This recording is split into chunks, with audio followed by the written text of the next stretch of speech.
Magandang araw, mga kalumaban! Welcome sa Teacher Lumaban YouTube channel, ang inyong learning companion para sa mas simple, malinaw at makabuluhang pagkatuto. Sa channel na ito, matututo tayo tungkol sa iba't ibang konsepto at aralin sa organization and management business at iba pang mahahalagang paksa na makatutulong sa inyong pag-aaral at paghahanda para sa inyong kinabukasan. Ang bawat lesson ay ipapaliwanag sa simple at madaling maintindihang paraan gamit ang mga real-life examples, situational activities at practical applications upang mas madali ninyong maiugnay ang inyong natututuhan sa tunay na mundo. Kaya kung ikaw ay isang mag-aaral na gustong matuto, umunawa at maging handa sa hamon ng buhay at negosyo, nasa tamang channel ka. Subscribe na sa Teacher Lumaban YouTube channel, i-click ang notification bell at sabay-sabay tayong matuto at lumaban para sa tagumpay. Teacher Lumaban, matuto, magsanay, lumaban, magtagumpay. Ano nga ba ang controlling? Sa simpleng salita, ito ay ang pagtitiyak na ang bawat empleyado at bawat bahagi ng organisasyon ay kumikilos ayon sa itinakdang mga pamantayan at halaga ng kumpanya. Hindi ito basta pagmamando lamang, ito ay isang proseso na may tatlong pangunahing hakbang. Una, ang monitoring, ibig sabihin, sinusubaybayan natin ang aktwal na ginagawa ng mga tauhan.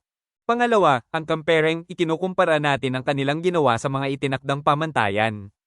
At pangatlo, ang correcting, kung may mali o deviation, gumagawa tayo ng aksyon upang ituwid ito. Mahalagang tandaan na ang controlling ay hindi lang tungkol sa paghahanap ng pagkakamali. Ito ay tungkol sa paggabay sa organisasyon patungo sa mga layunin nito. Isipin nyo itong parang manibela ng sasakyan kung lumilihis ka sa daan. Kailangan mong ituwid ang manibela para hindi ka mabangga. Bago tayo magpatuloy, mahalagang maintindihan natin ang ilang pangunahing terminolohiya. Una, ang standard, ito ay anumang itinakdang sukatan ng dami, kalidad, o halaga. Halimbawa, maaari itong maging target na benta sa isang buwan o bilang ng depektibong produkto na pinapayagan. Pangalawa, ang double entry accounting, ito ay isang estratehiya ng ilang kumpanya kung saan naghahanda sila ng dalawang magkaibang ulat. Isa para sa internal na gamit at isa para sa external na reporting. Gaya ng sa gobyerno o mga investor. Pangatlo, ang dual entry, ito naman ang mismong proseso ng pag-journalize gamit ang debit at credit. Entries, ito ang pundasyon ng bookkeeping.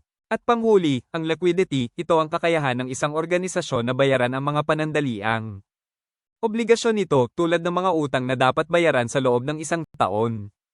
Kung walang liquidity, kahit malaki ang kita ng kumpanya, maaari itong magkaroon ng problema sa cash flow. Noong unang panahon, ang controlling ay nakikita lamang bilang isang corrective action, ibig sabihin, kilos na ginagawa lamang pagkatapos magkaroon ng problema. Halimbawa, nagkakaroon ng sobrang gastos, saka palang magsasagawa ng investigasyon. Pero sa makabagong pamamahala, nagbago na ang pananaw na ito. Ngayon, ang controlling ay isang foreseeing activity, isang aktibidad na pang-iwas at panghuhula sa mga posibleng mangyari sa hinaharap. Sa halip na hintayin ang pagkakamali, nagtatakda na tayo ng mga pamantayan ng maaga. Sinusukat ang aktwal na performance at gumagawa ng mga pagwawasto bago pa lumaki ang problema. Halimbawa, sa halip na maghintay na maubos ang pondo, ang isang modernong manager ay gumagawa ng budget forecast upang makita kung saan maaaring magkaroon ng kakulangan at agad itong ayusin. Kaya ang controlling ngayon ay proactive, hindi reactive. Bakit nga ba napakahalaga ng management control? Una, tinitiyak nito na ang operating cash flow ng kumpanya ay sapat, mahusay, at kumikita kapag ito ay ini-invest. Ang working capital o ang pondo na ginagamit sa araw-araw na operasyon ay dapat na maayos na nakokontrol upang sapat ito para sa pambili ng inventaryo, pagbabayad ng sweldo, pakikipag-ayos sa mga suppliers at maging sa muling pamumuhunan ng sobrang pera. Kung walang tamang kontrol, ang desisyon na humiram ng pera ay maaaring maging masakit dahil sa interes na babayaran. Higit sa lahat, ang paggastos ng hindi iniisip kung paano ito kikitain sa hinaharap ay delikado kahit sa malalaking kumpanya. Kaya kailangan ng patuloy na pagsubaybay at agarang pag-aaksyon kung may mga maling galaw. Sa pamamagitan ng paghahambing ng mga gawain sa mga pamantayan, maging ito man ay sariling pamantayan ng kakumpetensya. o ng buong industriya, naiiwasan ang mga pagkakamali at napapabuti ang kalidad ng trabaho. Ang proseso ng pagkontrol ay binubuo ng 4 na hakbang na magkakaugnay. Unang hakbang, establishing standards, dito tayo nagtatakda ng pamantayan o target. Pangalawang hakbang, measuring and reporting actual performance, sinusukat natin ang aktwal na nangyari at iniuulat ito. Pangatlong hakbang, comparing with standards, ikinukumpara natin ang aktwal sa target upang makita kung may deviations o pagkakaiba. At pang-apat, taking action, dito tayo kumikilos upang itama ang mga deviations na natukoy. Mahalaga na ang 4 na hakbang na ito ay sunod-sunod at paulit-ulit na ginagawa. Hindi ito one-time activity lamang. Ito ay isang cycle na dapat ipatuloy upang ang organisasyon ay manatiling nasa tamang landas. Ang bawat hakbang ay nangangailangan ng tamang impormasyon at matalinong pagdedesisyon. Sa unang hakbang ng control process, ang mga manager ay dapat magtakda ng mga pamantayan. Paano nila ito ginagawa? Una, tinutukoy nila ang mga prioridad na aktibidad na kailangan ng kontrol, hindi lahat ay pwedeng kontrolin ng sabay-sabay, kaya piliin ang pinakamahalaga. Pangalawa, tinutukoy nila ang tamang pagkakasunod-sunod ng mga aktibidad na ito. Isipin nyo ang value chain, ito ang tamang pagkakasunod-sunod ng mga hakbang mula sa hindi na prosesong materyales hanggang sa maging tapos na produkto. Halimbawa, sa isang manufacturing company, hindi pwedeng unahin ang packaging bago ang produksyon. Sa pamamagitan ng value chain, mas madali para sa manager na malaman kung saang bahagi sila dapat magtakda ng mga key performance standards, gaya ng bilis ng produksyon, kalidad ng materyales, o dami ng nasasayang na oras. Ang malinaw at realistang pamantayan ang pundasyon ng epektibong kontrol. Ang ikalawa at ikatlong hakbang ay magkaugnay, ito ang pagsukat at paghahambing ng aktwal na performance laban sa mga pamantayan. Upang magawa ito, kailangan ng mga manager ng mahusay na information system. Ang sistemang ito ay tumutulong sa pagkilala, pagkolekta, pag-oorganisa, at pagpapakalat ng impormasyon. Mahalagang maintindihan ang pagkakaiba ng data at information. Ang data ay mga hilaw na numero at katotohanan, gaya ng 100 piraso ng produkto na naibenta. Ngunit ang information ay ang data na binigyan na ng kahulugan at halaga, halimbawa. Ang 100 piraso ay 20% na mas mababa sa target na 120 piraso. Ang pagsusuri ng data, information ay nagpapakita kung may deviations. At ang susi dito ay ang maagang pagtuklas kung mas maaga nating nalaman na may deviation. Mas madali itong itama bago ito lumala. Halimbawa, kung nakita nating bumabagsak ang benta sa unang linggo pa lang, pwede pa tayong mag-adjust ng marketing strategy. Ito na ang pinakakitaan ng control function ng management, ang paggawa ng aksyon upang itama ang mga deviations. Kapag natukoy na ang pagkakaiba sa pagitan ng aktwal at ng pamantayan, ang manager ay may iba't ibang opsyon. Maaari niyang baguhin ang mga plano o goals, halimbawa, kung hindi makatotohanan ang target. Maaari itong i-adjust. Maaari rin niyang pagbutihin ng training ng mga empleyado para mas mahusay silang gumanap. Sa mas matinding kaso, maaaring tanggalin ang mga hindi epektibong subordinate. At syempre, maaari rin niyang gamitin ang mas epektibong leadership techniques para ma-inspire ang kanyang team. Ang mahalaga ay hindi lamang ang pagtukoy ng problema kundi ang agarang pagresolba nito. Halimbawa, kung may department na laging delay sa deliverables, maaaring magdagdag ng tao o mag-reassign ng trabaho. Ang pag-aaksyon ay nagpapakita na ang kontrol ay hindi puro teorya kundi may aktwal na epekto sa operasyon. Isa sa pinakamahalagang aral sa pamamahala ay ang malapit na ugnayan ng planning at controlling. Hindi sila magkahiwalay na gawain, sila ay iisa. Sinasabi natin na ang control is integrated planning. Paano ito nangyayari? Habang nagpaplano tayo, gumagawa ng blueprint, nagpo-forecast ng developments, at naghahanda para sa iba't ibang future scenarios, kasabay na nito ang pagsasaalang-alang sa control. Ibig sabihin, habang gumagawa ng plano, iniisip na natin kung paano susukitin at itatama ang bawat resulta ng planong iyon. Halimbawa, kapag nag-set tayo ng sales target para sa susunod na taon, agad nating iniisip kung paano natin mamomonitor ang benta, kung paano natin ihahambing ang aktwal sa target at kung ano ang gagawin natin kung kulang. Kaya ang pagpaplano at pagkontrol ay dalawang panig ng iisang barya. Hindi pwedeng magplano ng walang kontrol. At hindi rin pwedeng magkontrol ng walang plano, dahil ano nga ba ang iyong kokontrolan kung wala kang pamantayan? Isa sa mga praktikal na kasangkapan na nag-uugnay ng planning at controlling ay ang pro forma financial statements. Ang mga ito ay mga forecast o hula ng balance sheet, income statement, at cash flow statement sa hinaharap. Ginagamit ito upang makita ang inaasahang kalagayan ng kumpanya sa mga susunod na buwan o taon. Pangunahing gamit nito ay para sa internal planning at control, ibig sabihin, ginagamit ito ng management upang maghanda at mag-monitor. Ngunit maaari rin itong ipakita sa mga creditors at future investors upang hikayatin silang mag-invest o magpahiram ng pera. Halimbawa, kung ang pro forma statement ay nagpapakita ng malaking kita sa susunod na taon, mas malaki ang tsansang pagkatiwalaan ng bangko ang kumpanya. Ngunit tandaan, ang mga ito ay batay sa mga assumptions at maaaring hindi magkatotoo. Kaya kailangan ng regular na pag-update at paghahambing sa actual performance. Ayon sa mga eksperto tulad ni Shim, Siegel, at Shim, 2012.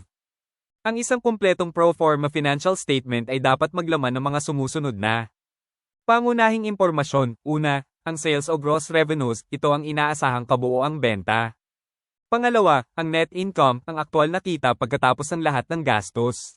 Pangatlo, ang gross profit, ang kita mula sa benta matapos bawasin ang halaga ng mga paninda.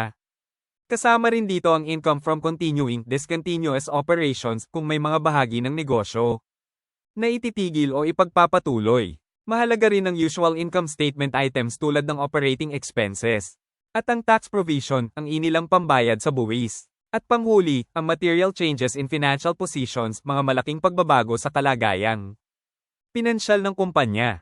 Ang pagkakaroon ng kumpletong datos na ito ay tumutulong sa management na gumawa ng mas matalinong desisyon at makontrol ang mga posibleng problema.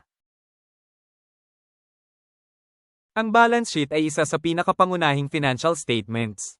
Tinatawag itong snapshot dahil ipinapakita nito ang kalagayang pinansyal ng isang entity sa isang tiyak na petsa, hindi sa loob ng isang panahon kundi sa isang specific na araw. Sumusunod ito sa formulang assets katumbas liabilities dagdag capital. Ibig sabihin, ang kabuuang assets, mga ari-arian, ng kumpanya ay dapat katumbas ng kabuuang liabilities, mga utang, at capital, puhunan ng may-ari. Kung hindi balance ang dalawang panig, may mali sa accounting entries. Ang assets ay nahahati sa kasalukuyang assets, gaya ng cash at receivable, at fixed assets, gaya ng lupa at equipment. Ang liabilities naman ay nahahati sa kasalukuyang utang at pangmatagalang utang. Ang balance sheet ay mahalaga sa kontrol dahil dito nakikita kung ang kumpanya ay may sapat na pondo upang tustusan ng operasyon at bayaran ng mga obligasyon. Tingnan natin ang karaniwang istruktura ng balance sheet. Sa kaliwang bahagi, ang assets, na kinabibilangan ng current assets tulad ng cash on hand, marketable securities, prepaid expenses, at accounts receivable. Ang mga ito ay tinatawag na kasalukuyang ari-arian dahil madali itong ma-convert sa cash sa loob ng isang taon. Kasama rin dito ang fixed assets, mga pangmatagalang ari-arian tulad ng property and equipment, at land. Sa kanang bahagi naman, ang liabilities and equities. Ang current liabilities ay ang mga utang na dapat bayaran sa loob ng isang taon, gaya ng accounts payable at accruals. Ang long-term liabilities naman ay ang mga utang na may mas mahabang panahon ng pagbabayad, tulad ng long-term debts at mortgages. At ang owner's capital ay ang puhunan ng may-ari. Ang dual entry system ay nagsisiguro na ang bawat transaksyon ay may debit at credit. Kaya ang kabuuang assets ay palaging katumbas ng kabuuang liabilities at capital. Magbigay tayo ng simpleng halimbawa. Ipagpalagay natin na may isang bagong negosyo na may puhunang 500,000 piso na lahat ay cash. Sa balance sheet, ang cash ay lilito sa asset side na may halagang 500,000 piso at sa kabilang panig, ang owner's capital ay 500,000 piso. Kaya ang equation na assets katumbas liabilities dagdag capital ay balance, 500,000 katumbas 0 dagdag 500,000. Ang pro forma entry dito ay debit cash 500,000 piso at credit owner's capital 500,000 piso. Ibig sabihin, ang pera ay pumasok sa kumpanya, debit, at ito ay itinuturing na puhunan ng may-ari. Credit. Ito ang simula ng lahat ng transaksyon. Sa puntong ito, wala pang utang ang kumpanya dahil sariling puhunan pa lang ang ginagamit. Ngunit habang nagsisimula ang operasyon, magkakaroon na ng mga galaw na magpapabago sa mga bilang na ito. Ngayon, ipagpalagay nating bumili ang negosyo ng equipment na nagkakahalaga ng 100,000 piso gamit ang cash. Ano ang mangyayari sa balance sheet? Ang cash ay bababa mula 500,000 piso tungo sa 400,000 piso dahil bumuwas ang pera. Sa kabilang dako, magkakaroon ng bagong asset na equipment na nagkakahalaga ng 100,000 piso. Kaya ang kabuuang assets ay 400,000 piso, cash, dagdag 100,000 piso, equipment, katumbas 500,000 piso pa rin. Sa liabilities at capital side, walang nagbago, ang owner's capital ay 500,000 piso pa rin. Kaya ang equation ay balance pa rin, 500,000 katumbas 500,000. Mahalagang tandaan na ang pagbili ng equipment ay hindi gastos o expense. Ito ay isang palitan lamang ng isang asset, cash, patungo sa isa pang asset, equipment. Kaya ang kabuuang halaga ng puhunan ay hindi na bago. Ito ay isang halimbawa ng tamang pag-record sa ilalim ng dual entry system. Ngayon, ipagpalagay nating bumili ang kumpanya ng supplies na nagkakahalaga ng 30,000 piso ngunit hindi. Ito binayaran ng cash, sa halip, ito ay binili sa credit o utang muna. Ano ang mangyayari? Sa asset side, magkakaroon ng bagong item na supplies na nagkakahalaga ng 30,000 piso. At ang cash ay nananatiling 400,000 piso. At equipment ay 100,000 piso, kaya ang kabuuang assets ay magiging 530,000 piso. Sa liabilities at capital side, dahil may utang na binayaran, ang accounts payable ay tataas ng 30,000 piso. Ang owner's capital ay 500,000 piso pa rin. Kaya ang kabuuang liabilities at capital ay 500,000 dagdag 30,000 katumbas 530,000. Balance pa rin. Ipinapakita nito na ang anumang pagtaas sa assets ay dapat may katumbas na pagtaas sa liabilities o capital. Ang ganitong klaseng pag-record ay mahalaga para sa control dahil nakikita ng management kung magkano ang utang at kung ano ang tunay na pinagkakagastosan ng puhunan. Ang income statement, kilala rin bilang profit and loss statement, statement of financial performance, o earnings statement ay nagpapakita ng kita at gastos ng isang kumpanya sa loob ng isang tiyak na panahon, HAL, isang buwan, isang quarter, o isang taon. Hindi ito snapshot tulad ng balance sheet, ito ay isang video o pelikula ng performance. Ang pangunahing tanong na sinasagot nito ay, kumita ba o nalugi ang kumpanya sa panahong ito? Sinusunod nito ang simpleng formula, revenue expenses katumbas net income or loss. Kung mas malaki ang kita kaysa sa gastos, may net income, kung mas malaki ang gastos, may net loss. Ang statement na ito ay mahalaga sa kontrol dahil dito nakikita kung epektibo ba ang mga estratehiya sa pagbebenta at kung kontrolado ba ang mga gastusin.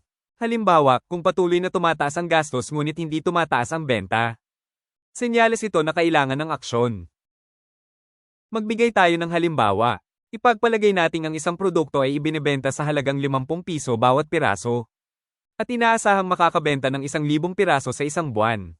Kaya ang kabuuang benta o gross sales ay 50,000 piso, 50 pinarami ng 1,000. Ngayon, sa operasyon, may mga inaasahang gastos tulad ng operating expenses, OPEX, na 25,000 piso at administrative costs na 20,000 piso, kabuuang 45,000 piso. Ibawas natin ang 45,000 piso sa 50,000 piso at makukuha natin ang gross income na 5,000 piso. Ibig sabihin, kumita ang kumpanya ng 5,000 piso sa buwang iyon. Ito ay isang napakasimpleng halimbawa. Sa totoong buhay, mas marami pang accounts ang kasama tulad ng cost of goods sold, depreciation, interest expenses, at taxes. Ngunit ang prinsipyo ay pareho, ang kita ay binabawasan ng mga gastos upang makuha ang net income. Ang paggawa ng pro forma income statement na ito ay bahagi ng pagpaplano. At ang paghahambing nito sa aktwal ay bahagi ng kontrol. Ang cash flow statement ay marahil ang pinakamahalaga sa lahat pagdating sa short-term control. Bakit? Dahil kahit kumikita ang kumpanya sa papel ayon sa income statement, maaari pa rin itong mabankrupt kung walang sapat na cash na pumapasok upang bayaran ng mga obligasyon. Ang statement na ito ay nagbubuod ng lahat ng cash inflows, perang pumapasok at cash outflows. Perang lumalabas sa isang takdang panahon. Mahalagang tandaan na ang cash flow statement ay kinikilala lamang ang aktwal na galaw ng cash, hindi ang mga non-cash items gaya ng depreciation. Ang mga inflow ay nagmumula sa mga benta, pamumuhunan, o paghiram. Ang mga outflow naman ay napupunta sa pagbili ng supplies, pagbabayad ng sweldo, at iba pa. Kung ang outflow ay mas malaki kaysa inflow sa mahabang panahon, tiyak na magkakaroon ng liquidity crisis. Kaya ang regular na paggawa at pagsusuri ng cash flow forecast ay isang mahalagang control activity. Kapag gumagawa ng prospective financial statements tulad ng mga pro forma statements, may mga importanteng bagay na dapat isama ayon sa mga pamantayan ng accounting. Una, dapat nakasaad ang layunin ng management sa paghahanda nito, halimbawa, para ba ito sa internal planning o para ipakita sa mga bangko? Pangalawa, dapat may malinaw na disclaimer na nagsasabing ang mga resultang ito ay maaaring hindi magkatotoo. Ibig sabihin, ang mga ito ay batay sa mga assumptions at maaaring magbago dahil sa mga hindi inaasahang pangyayari sa merkado. At pangatlo, ang mga assumptions na ginamit ng management ay dapat na nakasaad ng malinaw. Halimbawa, ipinapalagay ba nila na ang inflation ay mananatiling mababa? O na ang demand ay tataas ng 10%? Ang pagiging transparent sa mga assumptions na ito ay tumutulong sa mga gumagamit ng statements na maunawaan ang limitasyon ng mga projections at hindi ito ituring na garantisadong katotohanan. Paano malalaman ng isang manager kung matagumpay ang kanyang organisasyon? May tatlong karaniwang sukatan ng organizational performance. Una, ang organizational productivity. Ito ay ang ratio ng output, mga produkto o serbisyo na nagawa sa input, mga resources na ginamit. Sa madaling salita, gaano kahusay ang kumpanya sa paggamit ng resources. Pangalawa, ang organizational effectiveness. Ito naman ay sumusukat kung ang mga layunin ng organisasyon ay naaayon sa pangangailangan nito at kung gaano ito naabot. Halimbawa, kung ang layunin ay pataasin ng customer satisfaction, ang effectiveness ay nasusukat sa actual na feedback ng customer. At pangatlo, ang rankings in industry. Ito ay paghahambing sa ibang kumpanya sa parehong industriya, gaya ng mga listahan ng Fortune magazine. Ang tatlong sukatang ito ay magkakaiba ngunit komplementaryo. Ang isang kumpanya ay maaaring produktibo ngunit hindi epektibo, o vice versa. Pag-usapan natin ng mas malalim ang productivity. Ang formula nito ay output hinati ng input.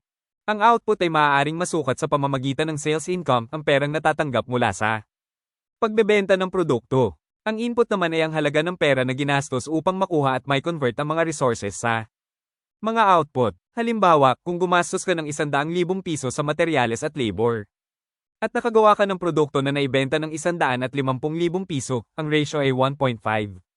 Ngunit paano mapapabuti ang productivity? Dalawang paraan. Una, dagdagan ang output. Magbenta pa nang hindi dinadagdagan ang input. Pangalawa, bawasan ang input. Gawing mas epesyente ang operasyon habang pinapanatili ang output. Ang pinakamagandang sitwasyon ay ang pagsabay ng dalawa, mas maraming benta at mas mababang gastos. Kapag nabawasan ang input, bumababa ang expenses.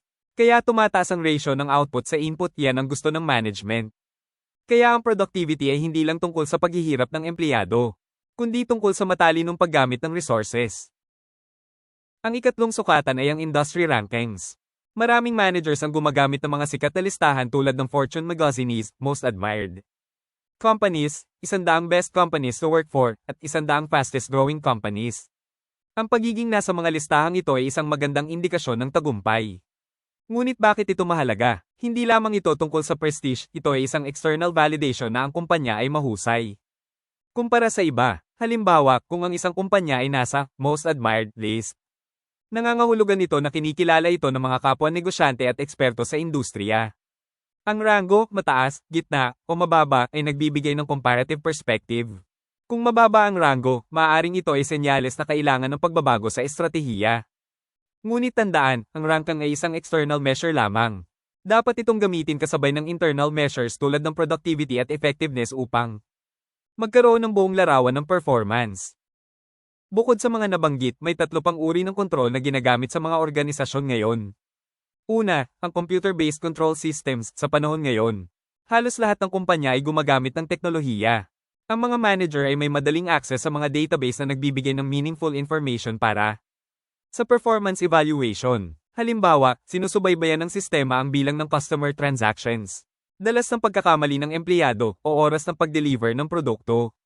Pangalawa, ang bureaucratic control. Ito ay gumagamit ng mahigpit na rules, regulations, policies, procedures, at orders mula sa formal authority. Kung hindi sumusunod ang empleyado, binibigyan sila ng negative performance evaluation.